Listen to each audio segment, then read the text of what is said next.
suis heureux, je suis heureux ce matin de pouvoir partager avec vous la parole de Dieu. Une dame déclara lors d'une conversation: de nos jours, si on voulait croire tout ce qu'on nous raconte, on serait littéralement vendu. Cette observation exprime bien, me semble-t-il, la question fondamentale qui préoccupe l'homme moderne, ressentant aujourd'hui la précarité et l'incertitude de sa situation. À partir de là, la question est posée: qui nous dit encore la vérité aujourd'hui? Y a-t-il tout simplement une vérité? Je crois que je ne vous apprends rien en vous disant que nous sommes bombardés de toutes parts à coups de nouvelles et de nouveautés de tout genre.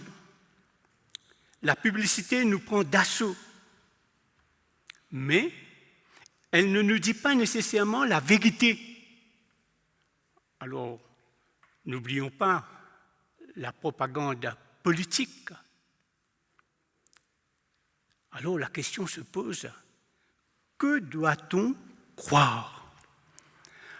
À quoi peut-on encore se fier? Et à qui faire confiance? Le mensonge opère une scission dans les foyers. Il détruit des amitiés, empoisonne bien souvent l'atmosphère sur le lieu du travail. On est pris dans le tourbillon du monde et se devinant bien souvent dupé et trompé, on éprouve un sentiment d'insécurité, et cela en grandissant. Évidemment, l'aspect positif des choses existe encore, heureusement. La loyauté, l'honnêteté, la vérité. Mais, voilà, ne sont-elles pas depuis longtemps considérées comme des exceptions confirmant la règle? Nous ne sommes pas sûrs de nous-mêmes, car en effet, il y a des gens qui se trompent eux-mêmes. Puis, il y a d'autres vérités.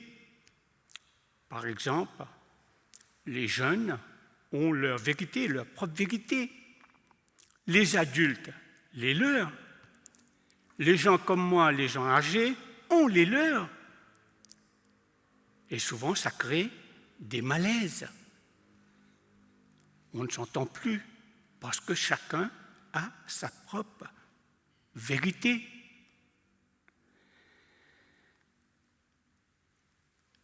La question se pose: est-ce que les jeunes ou les adultes ou même les plus âgés ont une meilleure vérité à offrir?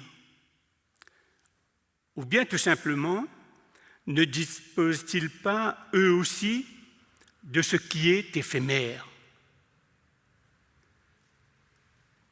J'ai lu un article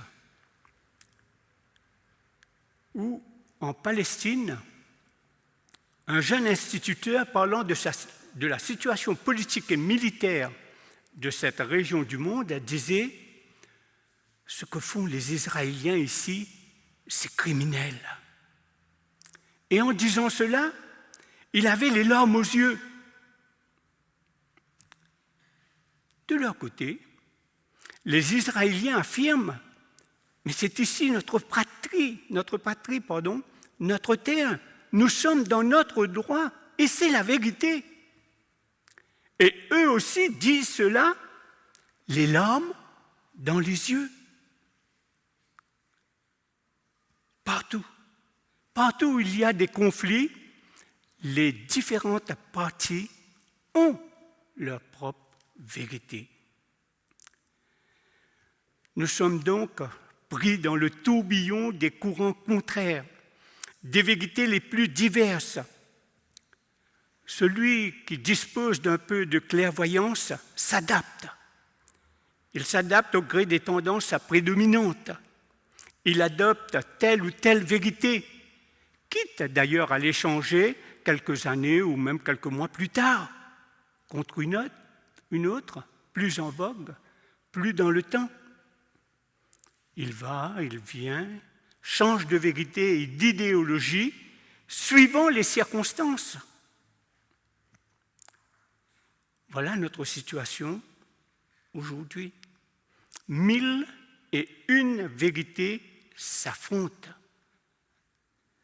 Nous nous trompons nous-mêmes et nous sommes face à nos propres vérités et ceux de nos semblables. Mais encore une fois, la question se pose, qu'est-ce que la vérité? Qu'est-ce que la vérité? Peut-être nous en sommes-nous déjà rendus compte que la vérité ne peut pas être une opinion ni un point de vue quelconque qui serait valable parmi d'autres. Car s'il en était ainsi, eh bien cette vérité s'opposerait en permanence à l'autre vérité.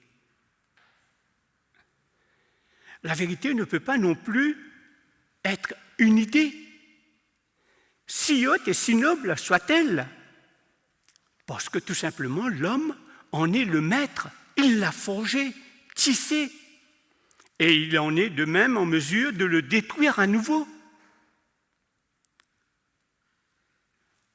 En résumé, prendre une idée comme vérité, c'est adhérer à une vérité fabriquée par l'homme. Et ainsi, chaque homme aura une vérité, une autre vérité, chacun sa vérité. Et sans cesse, bien sûr, une vérité s'opposera à une autre. On appelle ça l'idéologie. Donc, il est évident qu'une vérité, si elle est effectivement une vérité, ne saurait en aucun cas s'opposer à une autre. Il doit y avoir un consensus. Sinon, cette dernière serait une fausse vérité. Si la vérité doit faire opposition à quelque chose, à ce moment-là, ce sera un mensonge. Donc la conclusion s'impose d'elle-même. L'homme est incapable de fabriquer une vérité, et cela tout simplement parce qu'il est impossible qu'une vérité s'oppose à une autre. L'homme peut élaborer des idées, des idéaux, des systèmes, mais pas de vérité. Les prétendues vérités qui dépendent de l'être humain sont conditionnelles et relatives. La vérité ne dépend pas des hommes, bien au contraire, c'est l'homme qui dépend d'elle, de la vérité. Face à la vérité, l'homme ne peut que prendre position, il ne peut qu'adopter telle ou telle attitude.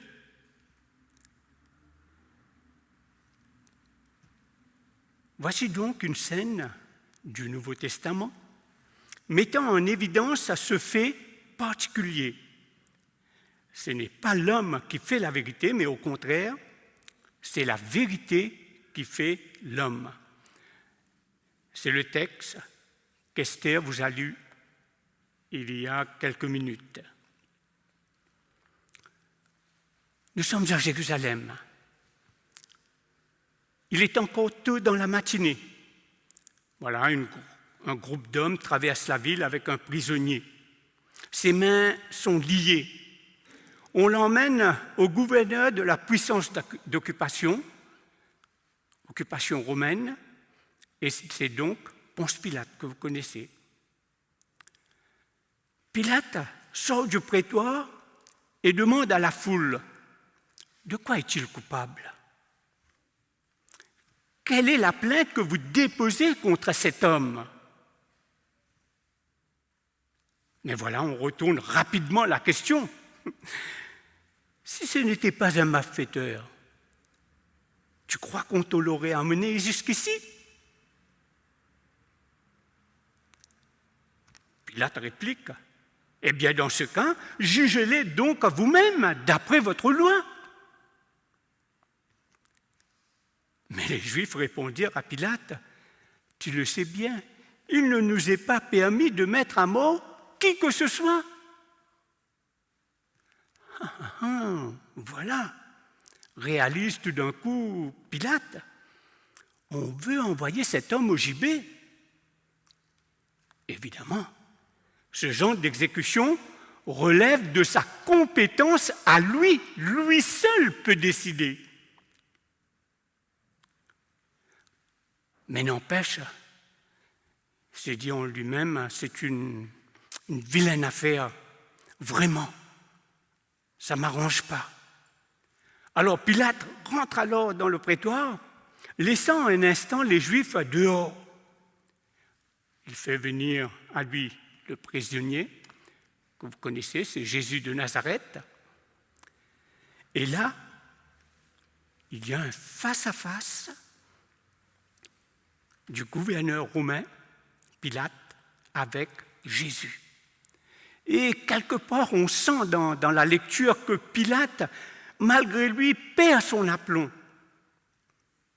Mais il lui pose quand même la question, « Qu'as-tu fait ? Que se passe-t-il ? Mais qu'est-ce qui se joue ici ? Qui es-tu ? Es-tu le roi des Juifs, comme on le dit de toi ? »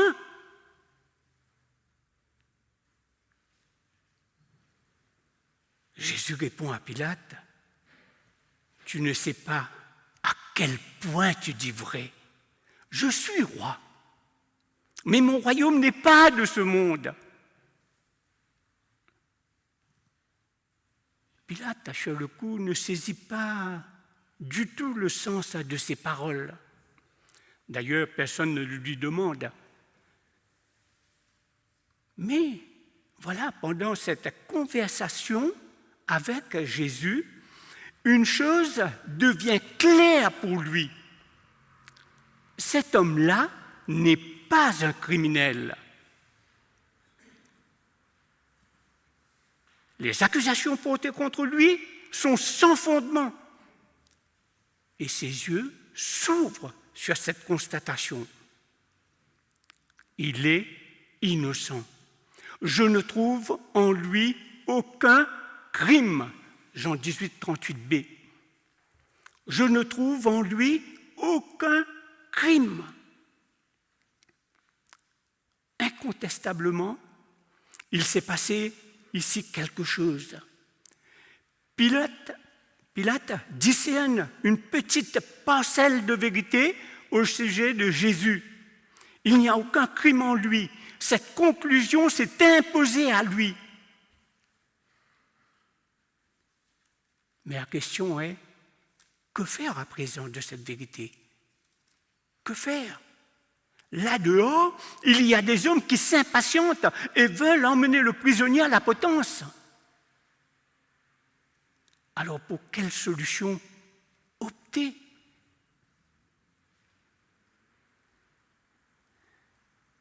Pilate se trouve devant un dilemme.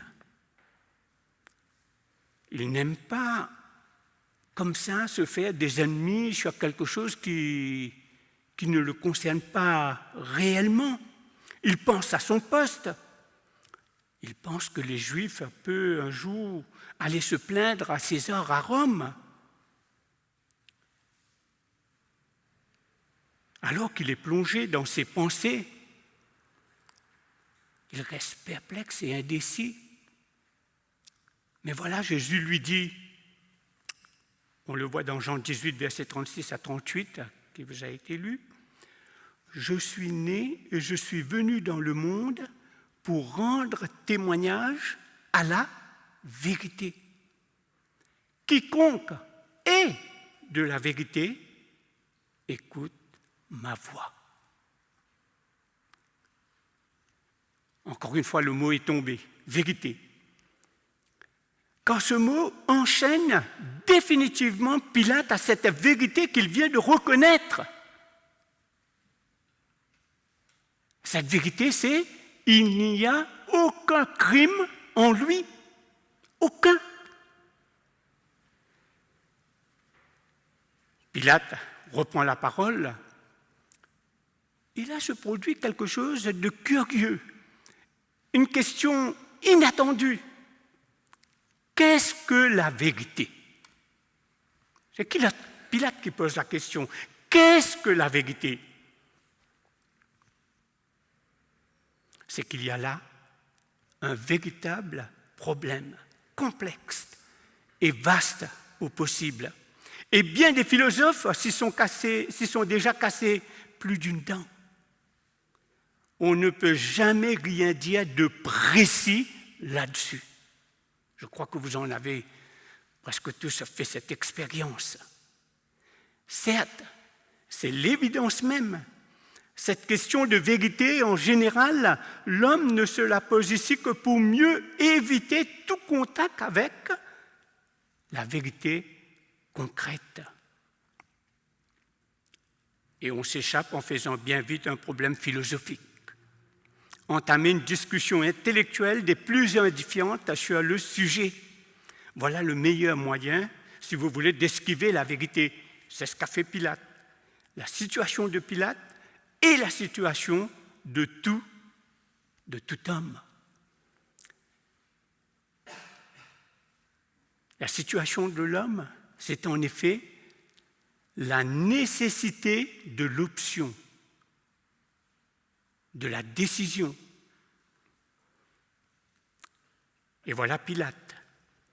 Parce que la vérité concrète ne lui convient pas, il va chercher dans la problématique générale une sorte d'alibi à son propre manque de vérité. Cette vérité qu'il a ressentie au plus profond de lui.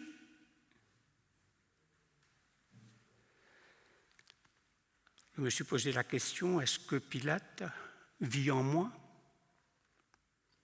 Est-ce qu'il est là parmi nous? Car beaucoup, y compris moi, prétendent chercher la vérité, mais au plus profond de nous-mêmes, on n'a en définitive qu'une peur, c'est de la trouver pour de bon.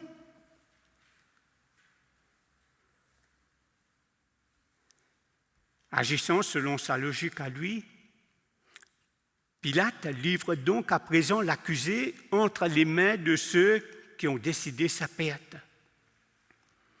Pilate, certes, dispose d'un, on va dire, un alibi pour le cas où sa conscience protesterait. Cela n'empêche pas qu'à partir de ce moment-là, un gouverneur romain a dû vivre avec une âme déchirée. Un doute insoluble. Il a cherché la vérité tout en ne la voulant pas. On peut même inverser l'ordre du raisonnement. Parce qu'il ne la voulait pas, il a cherché la vérité.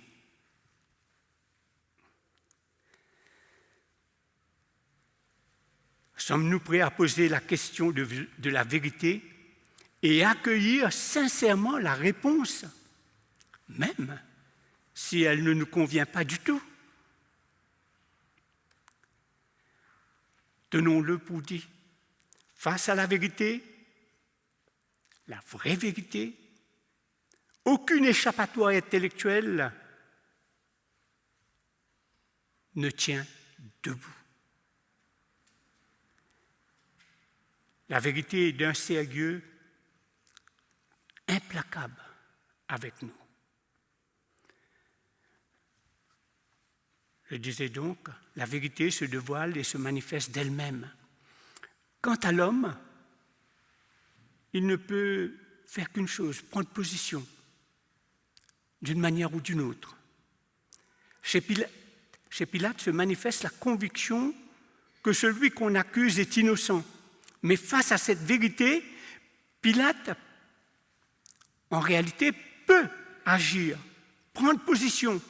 Il est libre, c'est lui le gouverneur romain, il est libre de relâcher l'accusé ou bien de le livrer entre les mains des plaignants.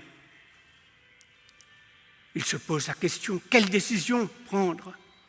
Le seul juge de son attitude, c'est cette vérité qui est en lui. Que va-t-il en faire? Car c'est à elle que l'on doit aujourd'hui de pouvoir apprécier si Pilate, oui ou non, se ment à lui-même. Et il ne pourra pas se disculper de la sentence prononcée, bien qu'il en fasse ensuite désespérément la tentative. Il l'a reconnu, c'était au plus profond de son être, mais il n'a pas su prendre la bonne décision. Matthieu 27, verset 24, il est écrit « Pilate, voyant qu'il était impuissant à changer l'opinion du peuple et que le tumulte augmentait, prit de l'eau, se lava les mains en présence de la foule et dit « Je suis innocent du sang de ce juste. Cela vous regarde. » J'ai envie de dire non, Pilate, ce n'est pas en refilant le ballon aux joueurs d'à côté qu'on se soustrait à la sentence de cette vérité qui s'est imposée à toi. Quand face à cette vérité qui se révèle à toi, tu prends position, tu dois prendre position. Et cette position, tu l'as prise et elle est négative.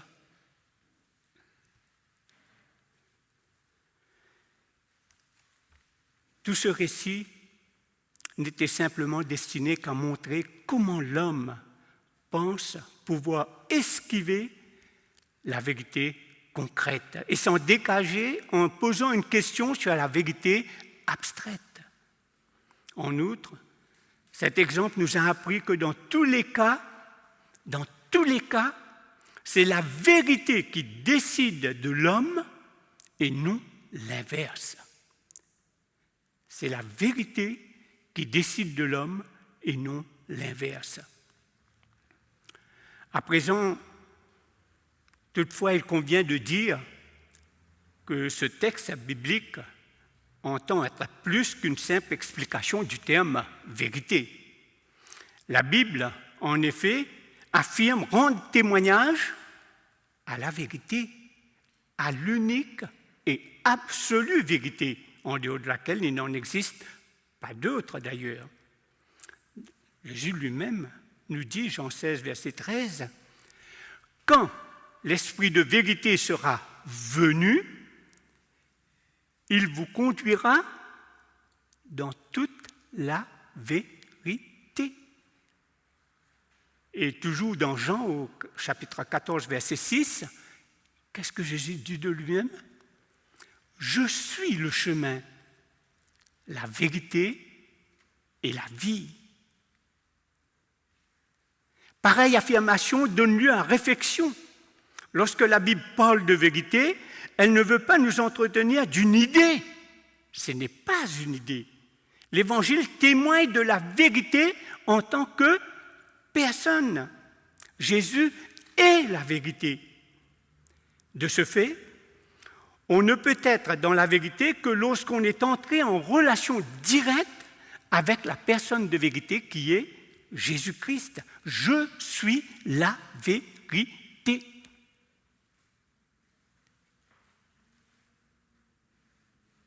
Mais voyons comment se poursuit le récit. Jean 19, verset 16.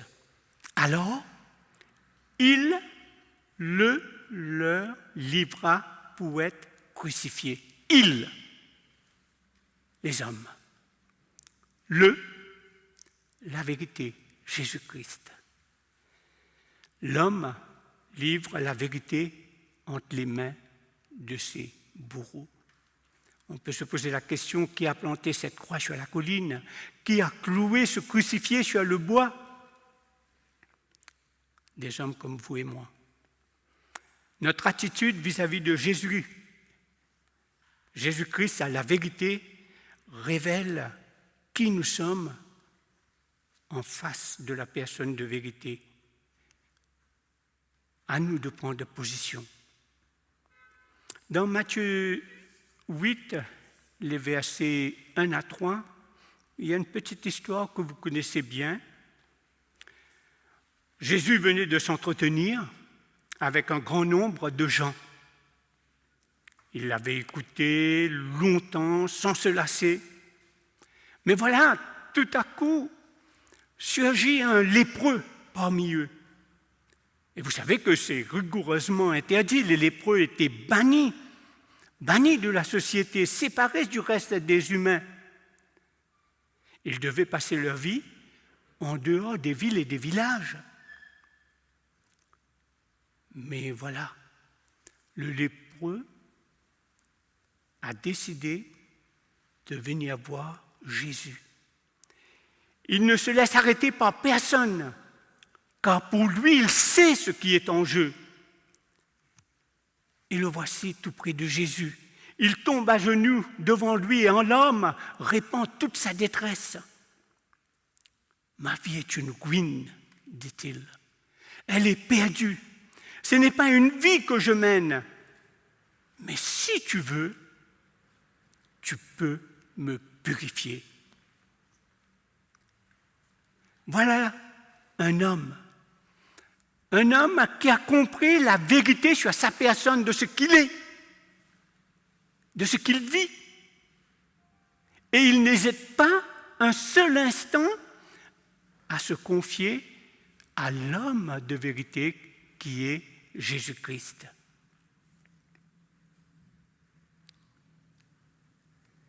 C'est ce qui se passe entre Jésus, entre Jésus et le lépreux représente plus qu'une simple anecdote historique. C'est un message à notre monde moderne. Nous savons que nous sommes aux prises avec le mal. Nous sommes aux prises avec la tentation. Bien souvent, elle se manifeste dans nos comportements, dans notre façon de vivre notre chrétienté. Et c'est difficile tout seul de s'en sortir. Une rencontre directe avec le Sauveur du monde est nécessaire, car il est temps pour nous de prendre position, une position définitive. Et je termine avec ce texte dans Jean 18, verset 37b.